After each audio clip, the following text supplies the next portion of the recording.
গল্প অভিশপ্ত করাই। শীতের কুয়াশায় ঢাকা এক অন্ধকার রাত। জঙ্গলের মাঝে দাঁড়িয়ে আছে এক ভাঙাচোরা কুঁড়ে ঘর।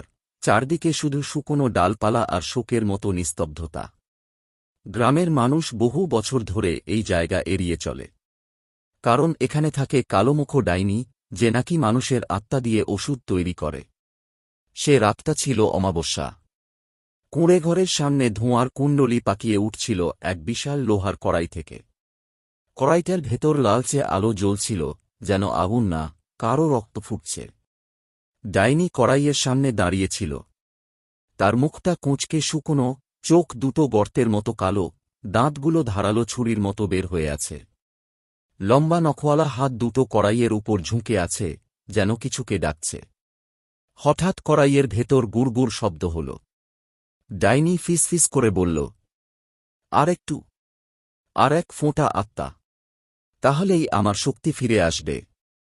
সে জানত না যে জঙ্গলের পাশে থাকা গ্রামের এক কিশোর, নাম রাহুল, কৌতূহলবশত তাকে অনুসরণ করে এসেছে।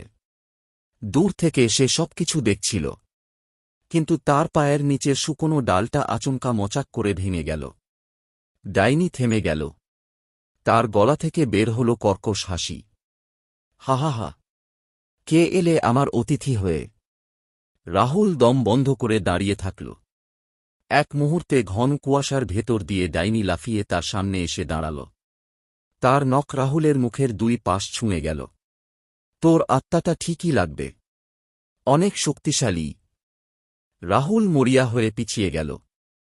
তখনই কড়াইয়ের ভেতর থেকে আলোটা আরও তীব্র হয়ে উঠল, আর ভিতর থেকে একটা অদ্ভুত গুঞ্জন শোনা গেল, যেন বহু মানুষ একসঙ্গে চিৎকার করছে। কড়াইটা যেন ডাইনির দিকে হাত বাড়িয়ে দিল। হঠাৎ কড়াইয়ের লাল আলো ধাক্কা মারল ডাইনিকে।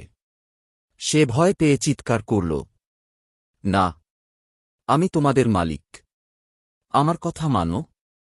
কিন্তু দেরি হয়ে গেছে। কড়াই থেকে আগুনের মতো লাল ধোঁয়া বের হয়ে ডাইনিকে জড়িয়ে ধরল। তার শরীর কাঁপতে লাগল, মুখ বিকৃত হয়ে উঠল। তারপর আলোর ঝলকে সে কড়াইয়ের ভেতরে টেনে নেয়া হল। সব শব্দ থেমে গেল। রাহুল ভয়ে আর অবাক হয়ে দেখল কড়াইটা নিস্তব্ধ হয়ে গেছে, ধোঁয়া মিলিয়ে গেছে। কিন্তু এক মুহূর্ত পরে কড়াইয়ের মুখে আবার লাল আলো জ্বলে উঠল, আর গভীর থেকে শোনা গেল ডাইনির ভাঙা গলা, আমি ফিরব, রক্ত চাই, আত্মা চাই।